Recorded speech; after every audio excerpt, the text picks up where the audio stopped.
আসসালামু আলাইকুম ওরহমতুল্লাহি ওবারাকাতুহু। আপনার স্ত্রীকে যদি আপনি সম্মান দিতে না পারেন, অসম্মান করবেন না এবং বিয়ে করবেন না। বিয়ে করার অধিকারও নেই বা আপনার দরকার নেই।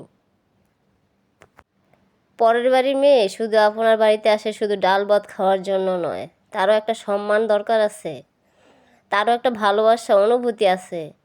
ঠিক আছে, সেই সম্মান যদি দিতে না পারেন, ভালোবাসা অনুভূতি যদি দিতে না, তাহলে বিয়ে করার দরকার নেই বা বিয়ে করবেন না। এই বিয়ে নামের এই সাইনবোর্ডটা মেয়েদের পিছনে না লাগানোই ভালো। বিয়ের মর্ম যারা জানেন না, সম্মান যারা জানেন না, তারা বিয়ে করবেন না, দয়া করে বিয়ে করবেন না।